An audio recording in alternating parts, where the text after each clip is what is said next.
मैं दक्ष केसरी। स्वागत है हमारे अपने चैनल स्टडी विद दक्ष पे। तो आज हम आपको कुछ क्वेश्चन सॉल्व करवाने वाले हैं यूट्यूब के मदद से, ठीक ना। कुछ आपको एग्जांपल आते कि इम्पोर्टेंट क्वेश्चन आपको सॉल्व करवाएंगे, ठीक ना। तो स्टार्टिंग से स्टार्ट करते हैं। यहाँ पे देखिए आपका क्वेश्चन क्या है, विच of the following is the basic life support system. अब देखिए यहाँ पे क्वेश्चन सबसे पहले आप समझिए, यहाँ पे क्वेश्चन क्या बोला है, विच of the following is basic life support system. तो इसमें म्यूजिक सिस्टम नहीं होगा, ट्रांसपोर्टेशन नहीं होगा, एनवायरनमेंट नहीं होगा, नन ऑफ दिस नहीं होगा। आप पहले कमेंट करिए, तब मैं आपको आंसर बताता हूँ, ठीक है। तो विच of the following is a basic life, मतलब कि सबसे ज्यादा इंपॉर्टेंट, मतलब सबसे ज्यादा कॉमन और इम्पोर्टेंट क्या होता है एक लाइफ को चलाने के लिए। तो इसका आंसर है एनवायरनमेंट। इसका आंसर है एनवायरनमेंट, ठीक है। अब इसके बाद देखिए दूसरा क्वेश्चन क्या कह रहा है, the domain of water is referred to. देखिए डोमेन मतलब क्या होता है, डोमेन मतलब होता है कि क्या वो कंटेंसिटी रखता है, मतलब कि किस चीज के बारे में वो बात किया जा रहा है, ठीक ना। डोमेन ऑफ वाटर मतलब कि वाटर का जो डोमेन होता है वो क्या कहता है, मतलब कि वो किसको स्टोर करता है, वो क्या होता है, ठीक है। तो इसको बताइए, ए हाइड्रोस्फीयर, बी लिथोस्फीयर, सी एटमॉस्फेयर, डी बायोस्फीयर। हाइड्रो मतलब होता है वाटर, लिथो मतलब होता है सरफेस या फिर इवन सरफेस, बायो मतलब होता है बायोस्फीयर। देखिए बायोस्फीयर जो होते हैं वो सबको मतलब कि हाइड्रोस्फीयर, एटमॉस्फेयर, लिथोस्फीयर तीनों को कॉम्बिनेशन को बायोस्फीयर कहा जाता है, ठीक ना। ठीक है, इसका और एटमॉस्फेयर यानी कि हवा की परत, ठीक है। तो इसका आंसर जो होने वाला है एकदम इजी आंसर होने वाला है। इसको आप गैस कर सकते हैं, आगे के जो है नाम देखिए, बायोस, एटमॉस, लिथोस और हाइड्रोस। तो इसका आंसर होने वाला है लिथोस्फीयर। कमेंट में जरूर पिन करिएगा, ठीक है। अब देखिए तीसरा नंबर क्वेश्चन क्या कहता है, what do the plant and animal kingdom make together. यहाँ पे देखिए what do the plant and animal kingdom make together. तो वो क्या बायोस्फीयर बनाता है या फिर एटमॉस्फेयर बनाता है या फिर ऑल ऑफ दीज बनाता है या फिर हाइड्रोस्फीयर बनाता है। तो ये आपका होमवर्क है, इसको आपको अभी तो मैं आपको जरूर बताऊंगा, अभी आपको जरूर दिखाऊंगा इसका आंसर क्या है। लेकिन मैं चाहूंगा कि आप जो है कमेंट सेक्शन में ओपन रखता हूँ हमेशा, इसके आंसर मतलब कि जो भी मैं आपको बता रहा हूँ उससे पहले आपको आंसर देने की कोशिश करनी चाहिए। तो इसका जो आंसर होने वाला है वो होने वाला है बायोस्फीयर। अब देखिए मैंने आपको जस्ट पिछले वाले क्वेश्चन में बताया था, बायोस्फीयर जो होता है वो कॉम्बिनेशन होता है हाइड्रोस्फीयर, एटमॉस्फेयर और लिथोस्फीयर का। और बायोस्फीयर में जो होते हैं, बायोस्फीयर में एनिमल्स भी आते हैं, ह्यूमंस भी आते हैं, मतलब कि प्लांट किंगडम में एनिमल, एक प्लांट अलग हो जाता है और एनिमल में सिर्फ जानवर नहीं आते जो हम जानते हैं जानवर, उस एनिमल में ह्यूमंस भी एनिमल के अंदर ही आते हैं, ठीक है। चलिए आगे बढ़ते हैं। यहाँ पे फिर क्या बोल रहा है, which of the following animals is known as the sea otter। बहुत ही इजी क्वेश्चन है, बहुत ही इजी क्वेश्चन, थोड़ा दिमाग लगाइए। देखिए which of the following, यहाँ पे स्पेलिंग गलत है, FOLLOW यहाँ फॉलोइंग नहीं होगा, फॉलोइंग होगा। Animal is called the ship of the desert, मतलब कि रेगिस्तान का जहाज किस जानवर को कहा गया है, मतलब कि लोग जो है वहाँ के किस जानवर को यूज करते हैं। बहुत ही इजी आंसर है, जिसका आंसर है ऑप्शन नंबर 1 कैमल, ठीक है। उसके बाद देखिए यहाँ पे क्या बोल रहा है, आपका 5 नंबर क्वेश्चन क्या है, when is the world environment day is celebrated every year. अब यहाँ पे पूछ रहा है, ये जनरल क्वेश्चन होते हैं, ये आपके कॉम्पिटिटिव एग्जाम में भी आते हैं। यहाँ पे बोला है वर्ल्ड एनवायरनमेंट डे जो होते हैं वो किस दिन आपको मतलब कि मनाए जाते हैं, किस दिन सेलिब्रेट किए जाते हैं। तो सबसे पहले तो 25 दिसंबर हटा दीजिए, एक बहुत बड़ा हिंट दे दिया, 25 दिसंबर हटा दीजिए कि किस दिन क्रिसमस होता है। अब आपको सी, बी, सी या डी में बताना है आंसर। तो चलिए मैं देखता हूँ आंसर क्या है। तो आंसर है 5 जून।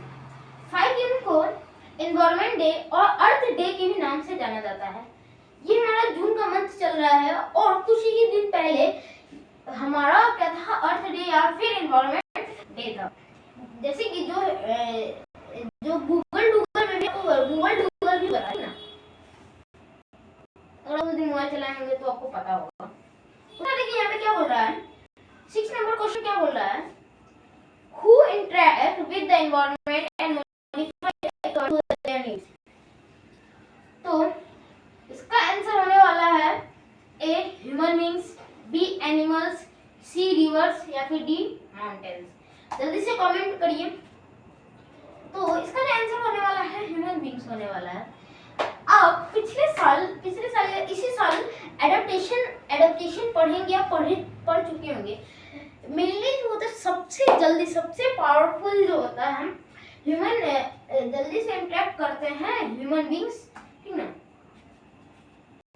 अब उसके लिए 7 नंबर क्वेश्चन आपको क्या कह रहा है, which one of the following is not threat to environment, growing population, growing industries, growing plants, all of this. तो इसका आंसर होगा all of this. Oh sorry गलती से मिस हो गया। Which of the following is not threat to environment, not oh sorry यहाँ पे क्वेश्चन कुछ और कह रहा है और मैं कुछ और समझ लिया।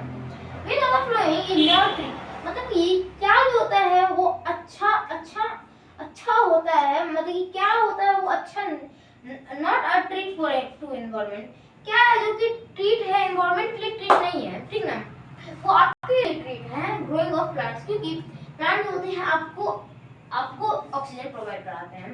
8 number, trade in which goods are trade without money. तो ये होता है बार्टर ट्रेड होता है, ठीक है। ये तो मेनली आपका जो क्वेश्चन है ये एसएसटी का क्वेश्चन आता है, ये एसएसटी में ज्यादा पूछा जाता है ये क्वेश्चन। तो देखिए पहले जमाने के समय में पहले आपसे 1000 साल या 100 1500 साल जितने भी साल पहले, मान के चलिए 200 साल मान के चलिए, पहले क्या बार्टर सिस्टम होता था। जैसे कि आप मेरे हाथ में ये एयरपोर्ट्स और ये बोतल देख रहे हैं, अगर मुझे उस समय करेंसी नहीं डेवलप हुई थी, ठीक ना, मान के जितना भी आपको मानना है वो मान लीजिए। अब मुझे ये एयरपोर्ट्स चाहिए, मुझ पे मतलब कि आपका भी किसी पे दिल आ जाता हो किसी चीज पे, आप मुझे चाहिए। अभी तो करेंसी है, इंडियन करेंसी, रुपी, नेपाली में बहुत सारे अलग अलग करेंसी है, उसके बारे में अलग से डिटेल वीडियो बनाएंगे। लेकिन अभी इंडिया के बारे में बात करते हैं नॉर्मली। ये हम अभी रुपीस में खरीदते हैं, ठीक ना, रुपीस या फिर यूएस डॉलर में भी खरीदा जाता है, ठीक ना, मेनली अभी इंडिया में। अब उस समय जिस समय करेंसी नहीं होती थी, करेंसी अवेलेबल नहीं थी इस धरती पे, मतलब इस सब कॉन्टिनेंट पे या फिर पूरी धरती पे, तो क्या करा जाता था कि तुम ये रख लो और इसके बदले मुझे ये दे दो। अब देखिए जैसे कि मेरा मन है ये चार्जर खरीदने का, एक मिनट, या फिर छोड़िए, मेरा मन है ये न्यूज़पेपर खरीदने का। अभी तो हमारे पास करेंसी है, इंडियन रुपीस है, इंडियन कॉइन्स है, तो इससे हम बाय कर सकते हैं, ठीक ना। लेकिन जब हमारे पास कोई रुपीस नहीं है तो हम क्या करेंगे, अब मान लीजिए ये है पर्सन नंबर 1 और ये है पर्सन नंबर 2। तो पर्सन नंबर 1 क्या कह रहा है कि तुम न्यूज़पेपर रख लो और उसके बदले मुझे एयरपोर्ट दे दो। अब यहाँ पे देखिए आपको बहुत इजी लग रहा होगा, लेकिन ऐसा बहुत समय नहीं होता है, क्योंकि उस समय ऐसा क्यों होता है, इसके डिसएडवांटेज भी क्या है। इसका डिसएडवांटेज है कि अगर मान लीजिए आपके स्कूल में अगर आप एक क्लास में बैठे हुए हैं, आपका दोस्त आपको एल्कोस पेन दे रहा है और आपसे फाउंटेन पेन मांग रहा है, तो आप उसे फाउंटेन पेन देंगे या एकदम न्यू, दोनों पेन एकदम न्यू है, गुड कंडीशन में है, क्या आप एल्कोस पेन या फिर एल्कोस पेन की जगह पे आप अपने फाउंटेन पेन दोगे?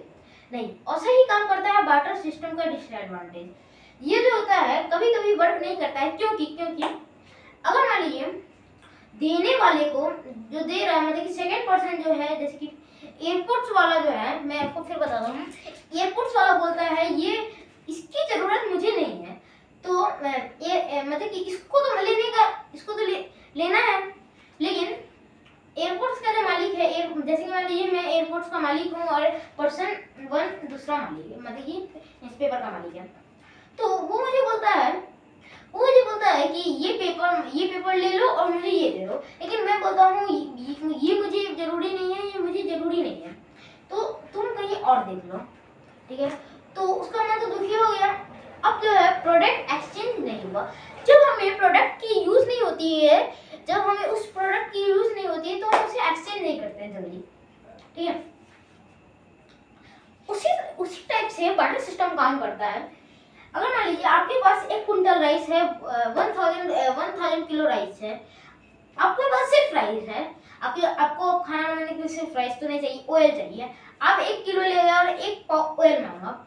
अगर मान लीजिए ऑयल जो बेच रहा है या फिर जो ऑयल की खेती कर रहा है, उसके पास पहले से 100 लीटर्स ऑफ ऑयल है, प्रेजेंट है, ठीक ना, तो वो तो ऑयल नहीं लेगा, ठीक है। तो इस टाइप से डिसएडवांटेज और एडवांटेज बहुत सारे हैं, जिस समय करेंसी मेनली इसके डिसएडवांटेज होते हैं, ठीक है। उसके बाद देखिए 9 नंबर क्वेश्चन क्या कह रहा है, layer of the earth is known as atmosphere. Atmosphere यानी कि जो एक चादर होती है, ठीक है ना, बायोस्फीयर पे ये गलत दिया हुआ है, बायोस्फीयर नहीं होगा, ये आप लोग चेंज कर लीजिएगा, क्योंकि एटमॉस्फेयर जो होता है एक लेयर बनाता है, एक एयर का लेयर बनाता है सराउंडेड आवर अर्थ, ये गलत आंसर दिया हुआ।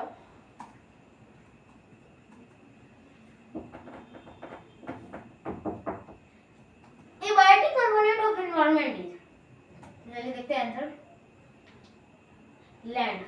देखिए बर्ड बायोटिक है, ह्यूमन बायोटिक है, नन ऑफ दिस इसमें नहीं है होगा।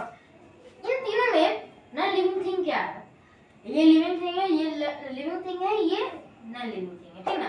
ये बायोटिक मतलब होता है जिंदा, और ये बायोटिक होता है मरा हुआ या फिर नॉन लिविंग थिंग, ठीक है, तो होता है। अब देखिए which is not a natural ecosystem, लेकिन नेचुरल जो है इकोसिस्टम, एक मिनट यहाँ देखिए, नेचुरल जो इकोसिस्टम क्या होता है, काम क्यों नहीं कर रहा है, देखिए यहाँ पे which is not a natural ecosystem, natural ecosystem क्या नहीं है, जो नेचुरल सिस्टम है उसमें फिशिंग पॉन्ड नहीं है, क्योंकि ये जो है ह्यूमंस मेड सिस्टम है, या फिर नेचुरल इकोसिस्टम में ह्यूमन मेड सिस्टम है, ठीक है। आगे देखिए, which is not a component of human environment, मतलब कि ह्यूमन एनवायरनमेंट के अंदर कौन सा कंपोनेंट नहीं आता है, तो इसमें होगा आंसर है लैंड, मेरे ख्याल से लैंड होना चाहिए इसमें आंसर, ठीक है। चलिए ये answer, there is a solid crust और hard top layer of the earth, तो इसका आंसर होगा लैंड, सही में, क्योंकि मैंने आपको शुरुआत से बता रहा, लिथोस्फेयर यानी कि जो परत है उसे कहा जाता है, लेकिन सबसे जो ऊपर होती है उसे लैंड कहा जाता है, ठीक है। उसके बाद देखिए यहाँ पे क्या बोला है, dash learn to live and use the environment in a harmonious way, देखते हैं आंसर क्या है, तो इसका आंसर है ह्यूमंस यहाँ पे बोल रहा है मस्ट लर्न, इन्हें मतलब कि अच्छे तरीके से जीना, मतलब कि अच्छे तरीके से जीना नहीं आता, ये कहा जा रहा है यहाँ पे।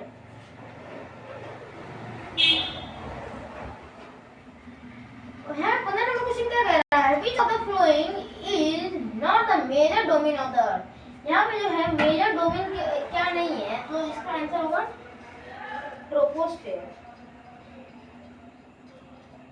ठीक है। चलिए बढ़ते हैं आगे, so the domain of the earth is referred to as hydrosphere, चलिए आगे बढ़ते हैं। Which of the following is biotic? तो प्लांट्स जो होते हैं बायोटिक होते हैं। चलिए आगे बढ़ते हैं।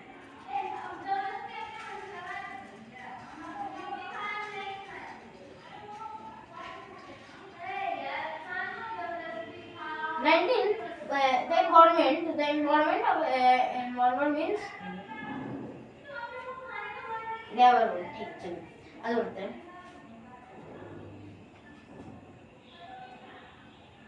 That is the solid crust, the hard top layer of the earth। देखिए इस लेयर का इसका आंसर। चलिए तो आज के लिए इतना ही। अब अगली वीडियो में आपसे अगले टॉपिक्स के बारे में बात करेंगे। Thank you for watching.